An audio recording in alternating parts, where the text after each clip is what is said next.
அரசியலுக்கு வந்தால் சம்பாதிக்கலாம். இப்போ நீங்கள் உதயநிதியினுடைய ஸ்டேட்டஸ் என்ன? அங்கே இருக்கக்கூடிய மற்றவர்கள் எல்லா துறையிலும் அவங்க குடும்பத்தை எடுங்க. ஒரே நேரத்தில் முதல்வர் அப்பா, துணை முதல்வர் மகன், பெரிய மகன் டெல்லி மந்திரி, மச்சான் டெல்லி மந்திரி, தான் பெத்த மகன் எம்பி, இப்படி எந்த நாட்டில் இருந்துருக்குது, எந்த ஊரில் இருக்குது, எந்த கட்சி அப்படி இருக்குது? அது திமுகன்றது பெயர் பெற்ற கட்சி. பாமகவும் அதே கதி தான். அன்புமணி ராமதாஸ் எம்பி ஆனார். எப்படி எம்பி ஆனார்? மற்றவங்களுடைய கூட்டணியில். ஆனால் அவங்களுடைய எண்ணம் என்ன? இன்றைக்கு தப்பு பண்ணிட்டேன்னு சொல்லிட்டாரு. இப்போ பொது வெளியில வந்து நான் தெரியாம தப்பு பண்ணிட்டேன், அவர் அமைச்சராக்கினது, எம்பி ஆக்கினது அப்படிங்கிறதெல்லாம் இல்லைங்க.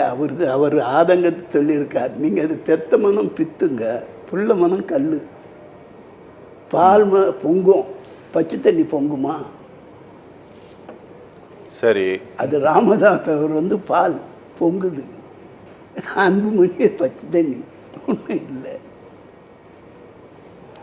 அங்கே இருக்கிற நிலைமை எலெக்ஷனுக்குள்ள ஒன்றுபட்டுடுவாங்க. வெளியே வரக்கூடிய வருவாய் அன்புமணிக்கு போனால் அந்த குடும்பத்தோடு நின்றுக்கும், ராமதாஸ் கிட்ட போனால் பகிர்ந்து எல்லாருக்கும் போகும். இப்போ வந்தது ஒரே பாயிண்ட் அங்கே தான்.